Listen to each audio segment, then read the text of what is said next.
Alright guys, so today we're going to be talking about the Ryan London case for the iPhone 15 Pro Max. Now this is a full grain vegetable tan leather case and it comes all the way from London. So I got this in, I've been using it for a couple days, and here are my thoughts. So let's take a look at the box first. So on the front you just get Ryan London. It's really not even a box, just like a hard envelope, but that's pretty much all you get. And right here you do get the Ryan London logo. That's it. So let's go ahead and open it up. Very, very simple packaging. Really nothing else in here. Now you do get your case in here in just this little orange paper, and that's it. Nothing else in the box. So let's go ahead and open this up. Now I have been using this, like I said, for a couple days. It used to be packaged a little bit more clean. I just kind of packaged it up for dramatic effect. It was kind of stuck on here, nice and clean. I just, being clumsy, just ripped it open and caused a little bit of a rip right there.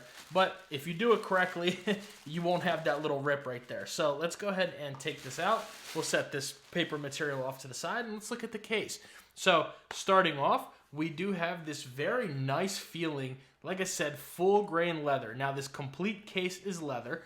There's no, TPE or any kind of material, any plastic material on the sides, nothing like that. All completely leather, and it's got a very nice texture. It doesn't feel like it's coated with anything. It feels like you're just touching the actual leather of the case. Now, there's two versions of this case. One with the metal camera ring, one without. The one with the metal camera ring is $72, and the one without is $65.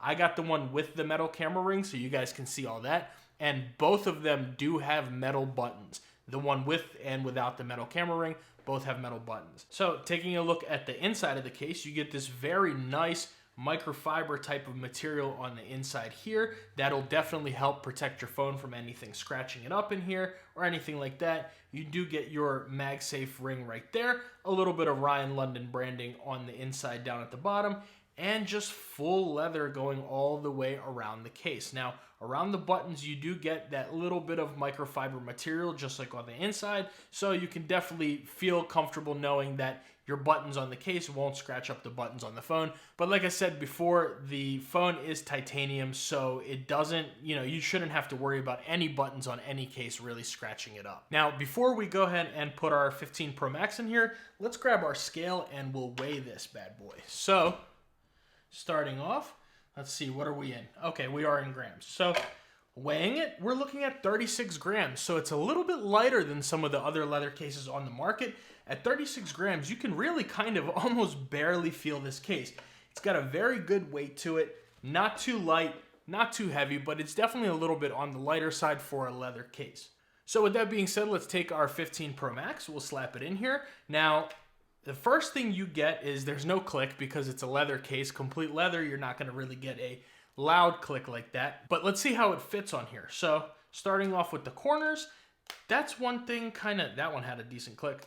That's one thing that I kind of noticed about this case is it feels and fits very much like the Apple leather case. Now, don't worry about that air bubble right there. I'm testing this screen protector. This is the Flow Lab screen protector, and I'll be sure to leave that video link right there if you guys are interested. But that is another video that I'm working on right now, just waiting for those air bubbles to go away by themselves. So anyways, like I said, this feels a lot like the old Apple leather cases where it fits the same and it doesn't have the best fit onto the case. It almost feels like it's a little bit easier to get off, especially with these corners, some down here. I do wish that they would be a little bit better of a fit on here, maybe a little bit of a better click onto the case. Not even necessarily audibly of a click, but just something there that'll kind of keep it on here a little bit better, in my opinion. And taking a look at how the sides are, they got a little bit of give to them. Now I know these are, it is full grain leather, but I wish it was maybe if it was just a little bit thicker or whatever the case may be to get it just a little bit better of a fit. Because for a leather case, I would, especially around the buttons, I would expect a little bit of a better fit. On the bottom, it's decent. On the top, it's not bad. It's got a little more stiff on the top than it is on the bottom. But I definitely do wish that it had a better fit going around the sides. Now, taking a look around the case, on the top, it is completely closed in. On the left-hand side, you do have your action button, volume up and down, and a little bit of a Ryan London branding logo right there. Now, let's listen to how those buttons sound. Now, these are metal buttons, just like that camera ring, so let's hear them out.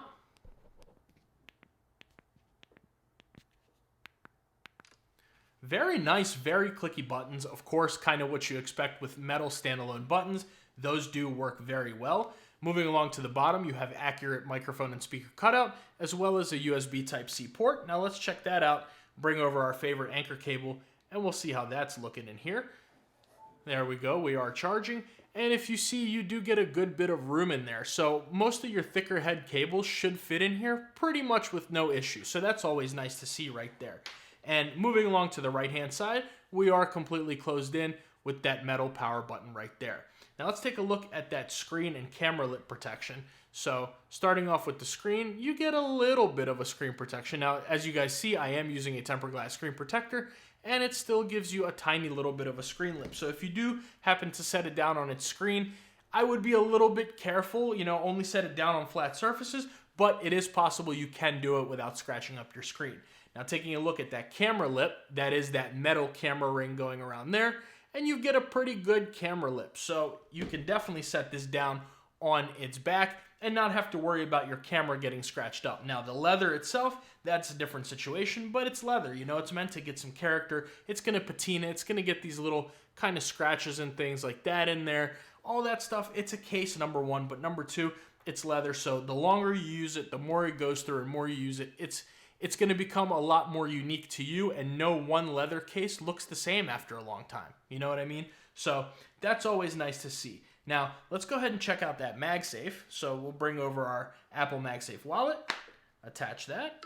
There's our animation, and let's see. Do we get any movement? Now, it's giving a little bit if I kind of... Can you hear that? It's slipping off just a tiny, tiny bit. You gotta give it a little bit more pressure than, certain other cases, but it's still not the strongest. So I would be just a little bit careful with your leather or your fine woven wallets with this. It may move a little bit putting it into your pocket or your purse, your sling bag, whatever you're carrying it in. It may move a little bit. So not too bad on there. Moving along to our Apple MagSafe battery pack. Attach that. There we go. Now, I don't believe, no, we do not have an alignment magnet. So that is something I wish we could see on this case. An alignment magnet does help keep things secure onto the back of the case, so I would like to see that, but giving it a little bit of a shake. Let's see. I'm giving it a pretty decent shake, and it's not coming off. So good MagSafe on this case overall. It's just that leather on leather material may not be best friends with this case. So that's pretty good right there. And moving along to our Anchor 623, let's go ahead and set that on. First of all, let's put that down, lift that, and let's see. It does pick up the bass a little bit, but you can give it a little bit of a shake before it falls off. However, it will pick it up with no issues. You just gotta shake it a little bit and it comes off. And moving along to our 360-degree rotation test, let's sit here. If you're sitting here writing a text or scrolling through TikTok, whatever you're doing, this thing is good. It's not coming off. And if you rotate it to watch your favorite Brian's Tech video on YouTube or any of your other favorite content, there you go. You can sit here, tap around the entire screen, and it's not coming off. Now, let's go ahead and rotate it 360 degrees, and it's kind of coming off a little bit, but it's not too bad. This, like I said, nobody really sits here and does this, but it's not the strongest magnet, so it is going to fall off a little bit if you give it a little more pressure than certain other cases. So that is something to note, but overall, the MagSafe is not bad at all on here. It is pretty good MagSafe on there. And if you guys see, I am starting to develop a little bit of that MagSafe ring right there. Not too bad, but it is starting to be a little bit noticeable. So that is something to note if that bothers you guys. Now, overall, how does this case feel in the hand? And it feels almost exactly like the Apple leather case used to. If you guys remember that, this is very similar to it. The bottom is not sharp at all, so you can hold your phone like this with no issues. And it kind of feels and fits the way that, like I said, the Apple leather case does. It's definitely, it's on there. It fits to the form of the phone very well. It's slim, it's comfortable to use. It's not slippery at all because you don't have any kind of weird coatings or anything on here. Not slippery. Overall, it's good, but, for $72 or $65, do I recommend it? And I do, but also there are other better options out there for a little cheaper. Again, I always bring up the Andar Aspen, but that's my favorite leather case for a reason. The price point, the fit, the MagSafe, the buttons. It's got metal buttons and the metal camera ring, just like this one does, but it's got a better fit, a little bit of a better feel in my opinion, and it's a little bit cheaper. So I do recommend the Ryan London if you guys are interested in this brand and you really want to try this case out. But for $72, which is what I paid, or even $65, there are some better leather case options on the market. And if you want to spend even a little bit more, you can go for the bull strap, which I think definitely fits better, has better MagSafe, and even feels better in the hand. So with that being said, this is the Ryan London leather case with the metal hardware. Let me know what you guys think about this one down in the comments below. Do you have it? Would you buy this one? I'm curious to hear your thoughts on it. Make sure you like and subscribe. And if you're interested in seeing a nice leather case comparison between the Andar Aspen and the bull strap, which is two cases I was talking about here, I'll leave that video right there.